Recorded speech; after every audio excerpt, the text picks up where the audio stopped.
Sometimes, as a parent, you sacrifice for your kids. So Juliet's going to help out a mum who's done just that. So now let's go and see if we can give her the bedroom of her dreams. Melissa's found a place that might just inspire your gift for mum. It's set on 5 acres and it features a spectacular collection of garden rooms. Charlie's walking through some of Perth's most inspiring designer gardens. Both of them small and compact, but brought together by very clever design. Give your pooch the freedom it desires with their very own tiny little door. One at a time. Yeah. Hello. Hi. Hi, Celine. Hi, Freya. How are you? Good. Wow, it really looks like you guys are in the thick of renovations right now. Yeah, we are. It's a bit of a building site. So what is it that you're wanting to work on? Well, we've really blown the budget with the bathroom and we're lacking in storage in this apartment. We've nothing in my bedroom and we really need to maximise opportunity for storing. Okay, should we go take a look in the bedroom? Yeah, let's do that.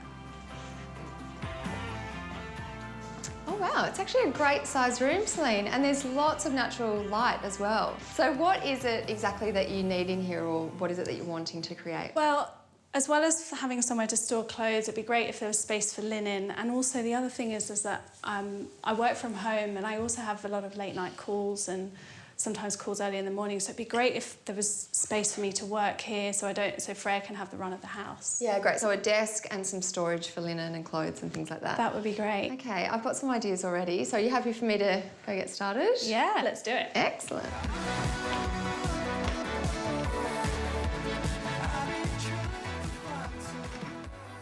Callum's inside giving me a hand to clear out the room, so I'm going to start making the wardrobe, which is going to provide much needed storage for Celine in the bedroom. And I'm using a flat pack system because that way we can get a custom look. You can change around where things are inside and you can even get a completely different look by changing the door profiles. And the first thing I'm going to do is put the drawers together.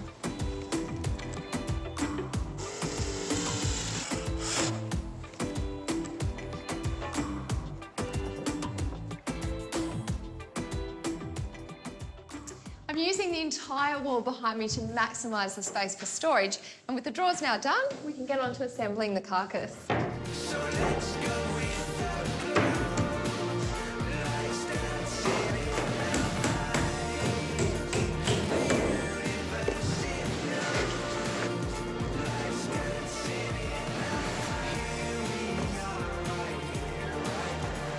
The wardrobes didn't quite make it to the end of the wall, so I'm utilising this space to add in a timber shelf. We're using the same wood that we're running around the wardrobes, and they're nice and deep, so they're going to provide extra storage as well. What if there was nothing but forever? The way that you pull me close, the way that you kiss me when I'm dancing on the ceiling, the way that you dry my eyes, the way that you make me cry so hard from under feet. I've maximised the internal configuration of the wardrobe so that Celine has lots of hanging space for clothes. She also has pull-out drawers, which are really handy, and then all this space up here for baskets for things like bed linen. And I've customised it even further over here as well by adding in this pull-out desk, which means that Celine can come in here and have privacy to take work calls or do her work on her laptop. Pick me up at 5, let's be on our way. Chase the golden hour, we got so much to say. Jumping in the lake, imagine. The best part about these sliding doors is that when they're closed, it hides everything away, so the bedroom is back to the restful space it should be. And speaking of which, it's now time to bring the furniture in, like the bed and the bedside tables. Styling a bed is a great opportunity to add in layers of interest in the bedroom by using a different top sheet like this stripe here. That is the first layer. Then you can use some interesting textures like this beautiful velvet, which adds a real richness. Now, Celine told me that she loves the colour red, but it can be very dominant in a room, so I've chosen this beautiful wine tone, and I'm just using it in a few accent cushions so it won't overwhelm the whole room.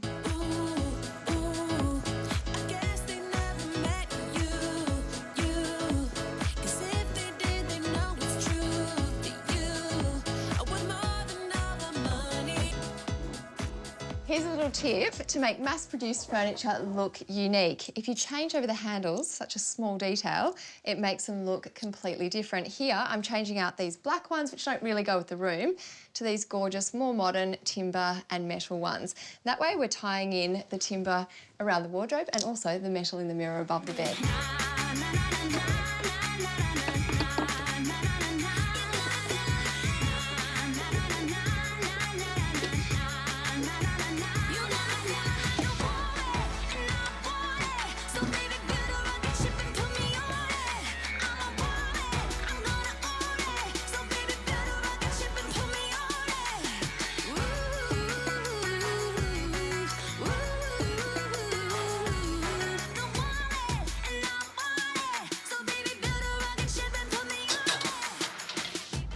The room is looking fantastic, but the view out here is not. It's really letting it down. So as an extension to the design, I'm going to add in some greenery to look at.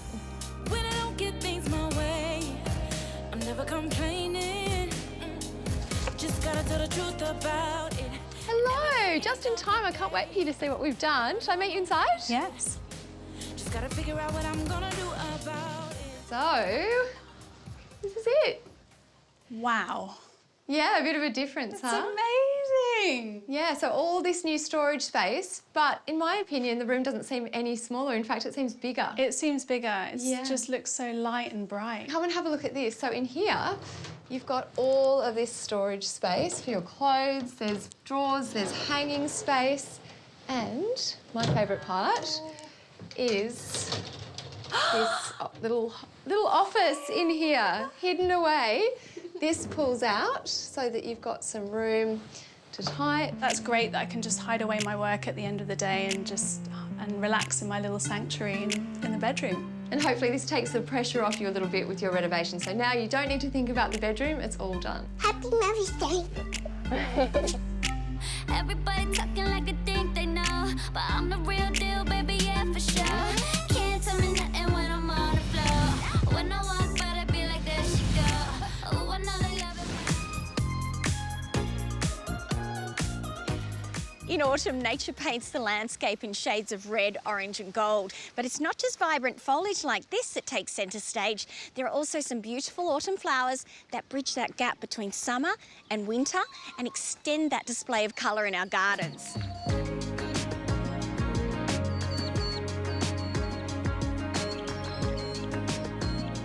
I'm in the Macedon Ranges, which is about an hour and a bit west of Melbourne. It's a really popular destination for day trippers. And if you're out this way, don't miss seeing Blackwood Ridge Gardens. It's set on 5 acres and it features a spectacular collection of garden rooms, like this one right here, which is the Pollinator Garden.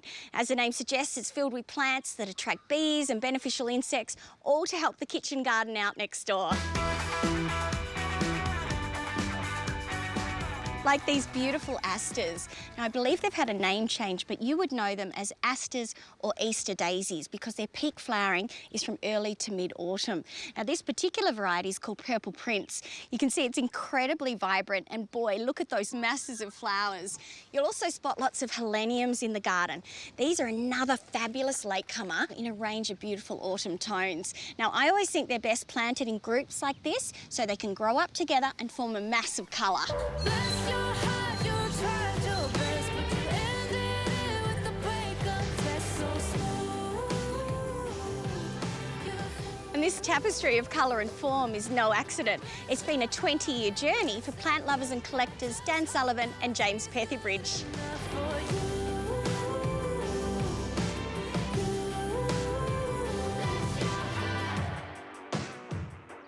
So Dan, what was it that attracted you to this piece of land? Well, this was originally a strawberry farm, so it has rich volcanic soil, has natural springs, so plenty of water, and it has the climate. I'm always jealous of gardeners like you. It really is a perfect growing environment. I've got terrible soil at my place. Yeah, we're very lucky. You are. So tell me what's going on in this garden bed.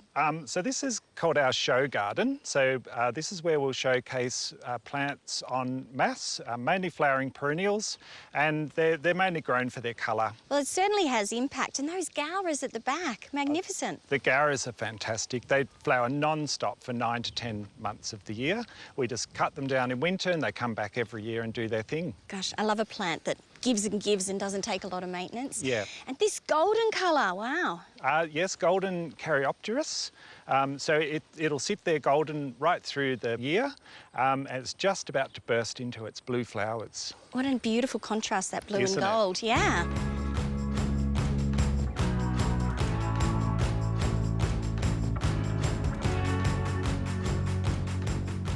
So, Melissa, this is our kitchen garden where we grow a lot of the produce and edible flowers that go on the dishes in the restaurant. It's fantastic. And this is my partner James, who's chef and horticulturalist. Hey, hi, Melissa, how are you? Good. What a playground for a chef. Yeah, it's a beautiful place. It's an absolute palette of colour everywhere here. We've got lots and lots of different flowers and edibles that we use in the food.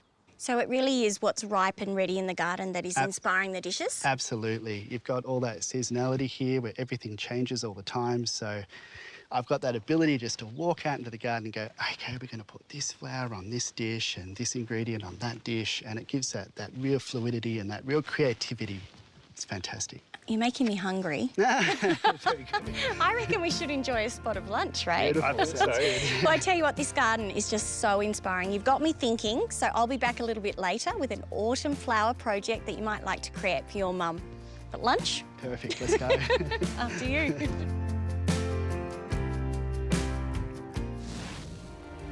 When it comes to taking inspiration from the natural environment, you can't beat a brisk walk next to the ocean.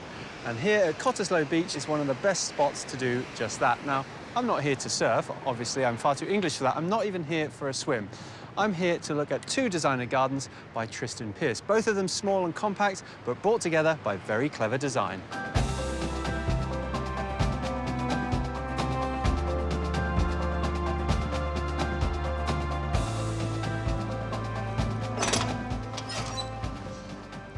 And isn't this garden something to behold? It is an absolute oasis. You're just drawn out here.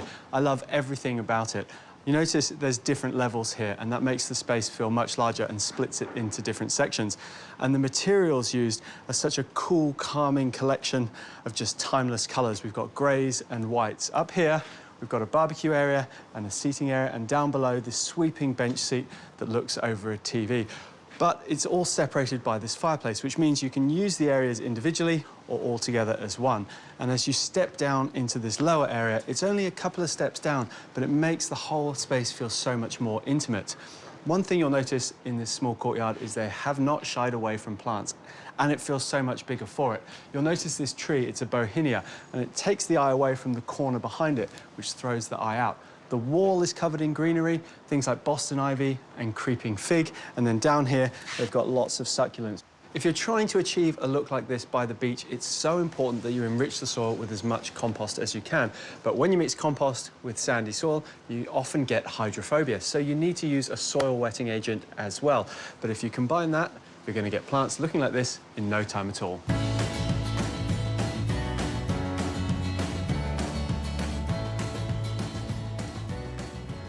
One thing you'll notice about the planting is it's all about textures, shapes and form rather than relying on flowers for interest. And that just gives this whole garden a real calming effect. What I really like as well is this steel black detail on the edge of the deck. It makes the variegated jade in front of it really stand out. As well as the trees and shrubs, they've thought about the ground covers as well. They just soften all the hard materials. We've got African violets, native violets, a bit of pratia and even some herbs as well for that fragrance. Now, if you think the designer's got a lot of great ideas in this garden, you're not going to believe what they've done with the next one.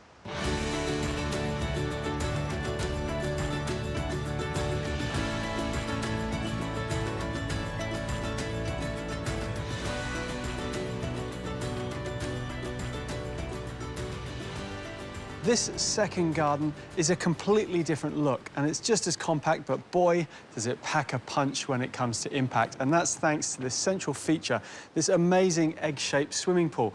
Now, I love the colour of the tiles. They make the water this lovely teal aqua colour. And you'll notice the coping, that's the bit that runs around the top, is all off-form concrete. Now, that is really difficult to do, but it looks spot on. You'll notice the pool fence as well. It's a combination of this lovely curved steel balustrade, a block wall, and then the moat that runs around. Now, you've got to be really careful when you're working with your pool fence. This completely complies in Western Australia, but for the rest of the country, you want to check with a certifier first.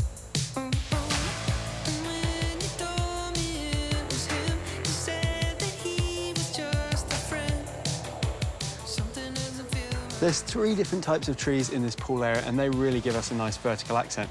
The bulk is provided by 2 frangipanis, there's a tree aloe, then there's this, the Dracaena Draco or Dragon's Blood tree. Now this adds a great sculptural element to the garden and really adds weight to help balance off the swimming pool.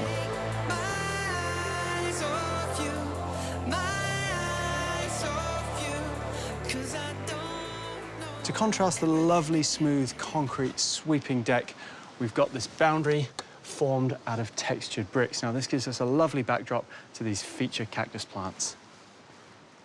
One of the benefits of using curves in the landscape is you get a lovely soft effect. It's incredibly inviting, but one of the drawbacks is when you try and incorporate a hard, straight surface like a deck. Here, they've used a garden bed to soften the transition between the two. Now, everybody knows star jasmine, but this one is Trachelospermum asiaticum. It's much lower growing and better suited as a ground cover. Now, you'll notice, like the first garden, the planting here is all about texture and form, although there is a little pop of colour with the Crassula Hummel sunset, and that's a lovely little touch. These courtyard gardens might be limited by their size, but they certainly make up for it with their creativity. The devil is all in the detail, and it just goes to show what can be done in such a small space.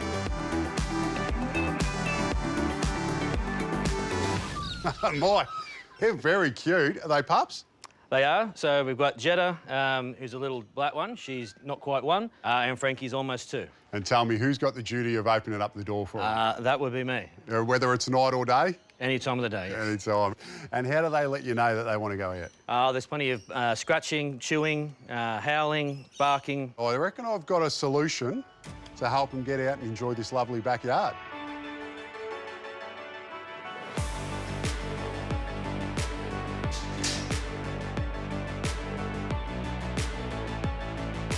Well, a doggy door is definitely the answer to our problem. And the best part is, these are easy to install too. And I think this one here will be the perfect size for Jetta and Frankie. This is part of a huge new range here at Bunnings, and it's not just for dogs either. And while I'm here, I'll pick up some more things I know they're going to love.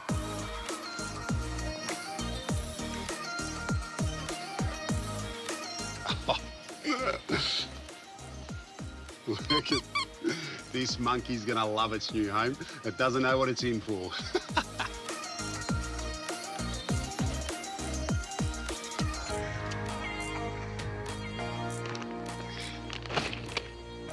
Oh, and I can't forget these. I think they'll be perfect for getting the dogs to use their new doggy door.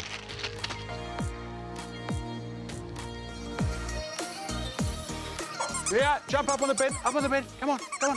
That's it, have a play with the monkey. Ah, they love it. Now, guys, I'll just go and get your door all sorted and give you better access to your backyard.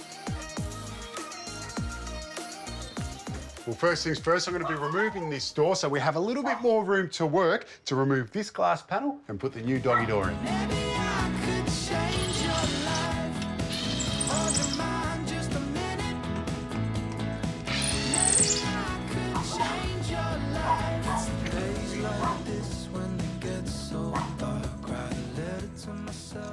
Oh, first things first, I need to remove this glass panel, but you want to make sure you do it safely. So I'm going to be wearing my eyes and some gloves. I've also got some tape here, because I know this is an older door, it definitely won't be safety glass. The tape will just hold it all together if it does break.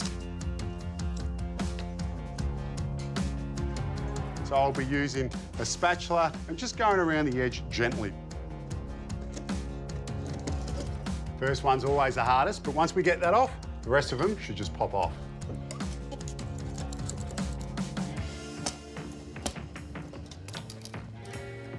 With the timber beading removed, you'll see that there's little tacks all the way around which we're holding them in place. So now I'm going to get my pliers and I'll remove them. That way, when we come in from behind and release this glass, it will simply just pop out. I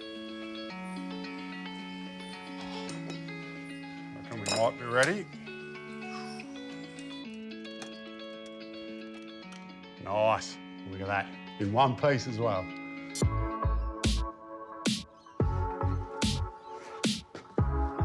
With the glass removed, now we can see what size we need to cut. I've picked up a piece of marine ply and I've given it a coat of undercoat. Now, we're using marine ply because it is an external door, so this can be used outside. And now I'm just going to cut it to size.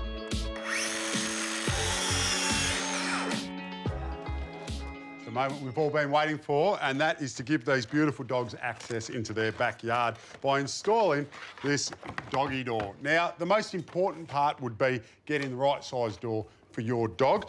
It does come with a template, so basically I can position that where I need it. I'm going to drill a hole, drop the jigsaw in and cut it out.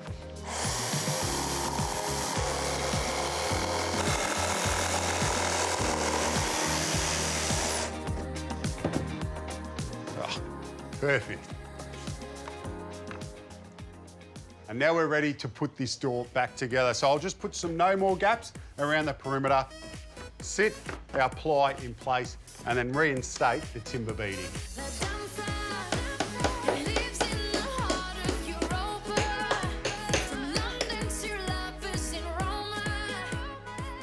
Before I put the doggy door in and hang this door again, I'm just freshening it up with a coat of paint. We are now ready to put this doggy door in. And the main thing to remember is to make sure that you put the screws facing inside the room. Whenever you call my name, I'ma come running fast as a runaway train. I can pick you up in a plane, go up and away. I'ma save the day. You can count on me and I'll be there. Faster than the speeding bullet. Time to hang this door. No mask, no cape to wear, but I can be a hero. The only superpower is this will of ours. It's like asking an inmate to kill an hour. And so stand up for something you believe. Well, there's only one thing left to do, and that's to release the hounds. Come on, come through. It's all right. Here you go, that's it, Frankie. Come on, one at a time, Yes, good stuff. Come on, Jetta. Come on, come here, come through. Yeah, come on. I know what I need. I need all the help I can get.